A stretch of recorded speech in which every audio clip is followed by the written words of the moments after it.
And now, it's time for another Dice Tower review with Tom Vasel. Hey everybody, I'm Tom Vasel, and today we're taking a look at a game called Incubation. A game in which you are incubating dragon's eggs with fire and water. Collecting fire and water resources to hatch eggs. I mean, if you're going to mess around with the eggs, then the dragon eggs are the best. You can then become the Khaleesi, probably. Anyhow, I think this game is being targeted towards kids. It feels like a kid's game, so let's take a look at it.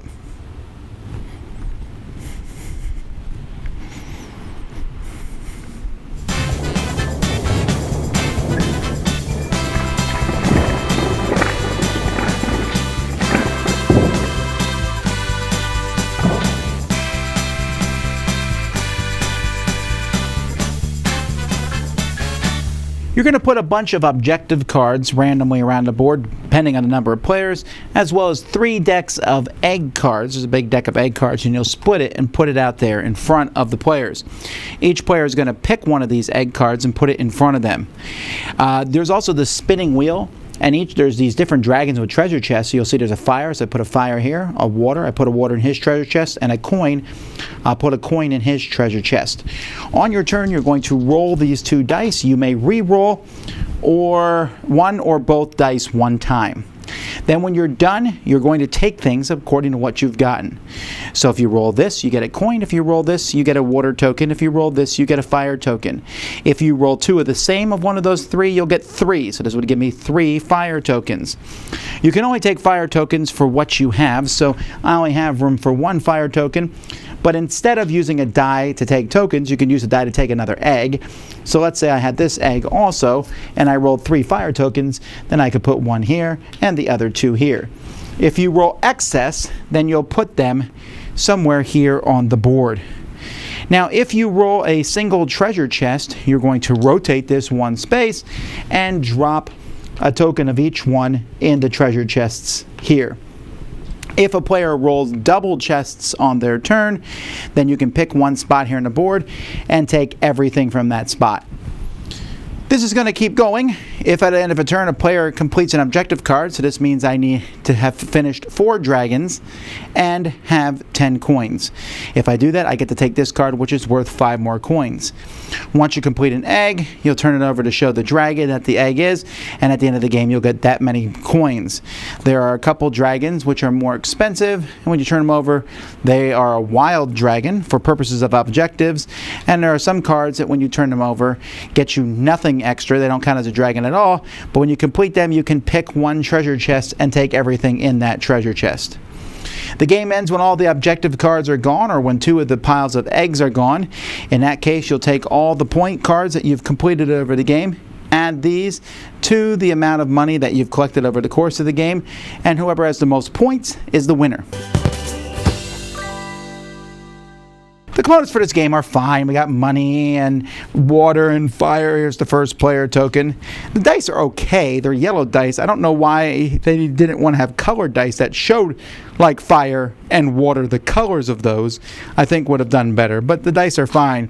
It's the graphics and artwork where this game really shines. When you look at all the different cards that are included, really big props to the artists who did all these different dragons. They're a lot of fun, and the eggs are fun to look at too. So the artwork here is probably the best thing about the game.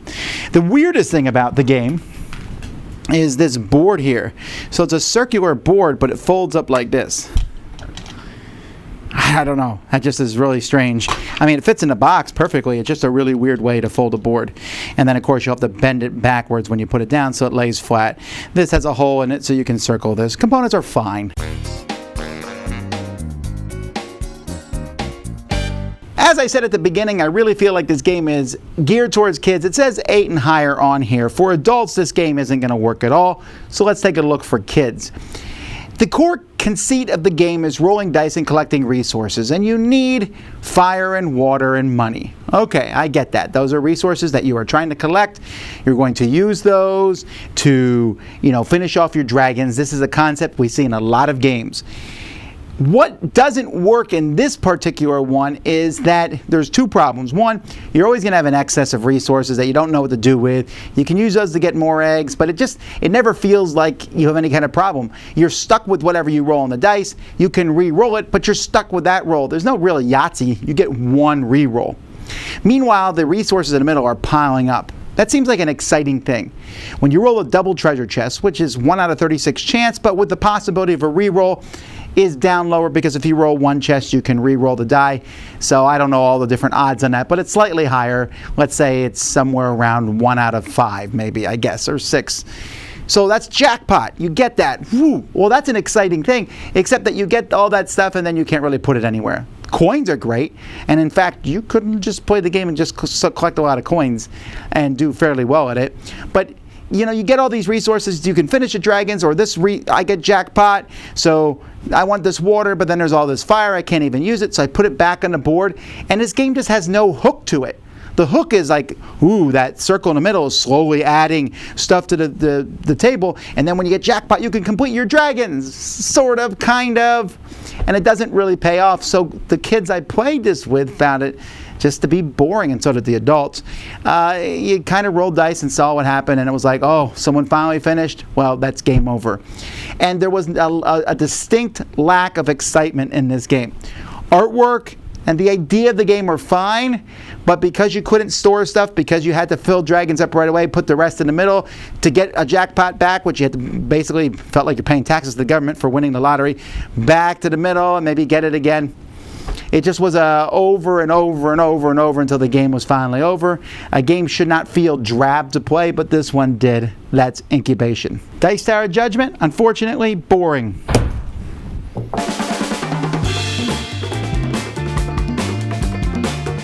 Thanks so much for watching another Dice Tower video. If you enjoy our videos, subscribe to the channel for more fun, comprehensive board game coverage. Also, consider joining us at one of our events. Come to Dice Tower Retreat, a small, intimate gathering where gaming is king. Join us for Dice Tower Cruise, the largest board game cruise. Attend Dice Tower West in Las Vegas, for gaming fun on the West Coast, or Dice Tower East in Orlando, in sunny Florida. Dice Tower Conventions, the friendliest gaming conventions on Earth. I'm Eric Summerer, and you've been watching the Dice Tower.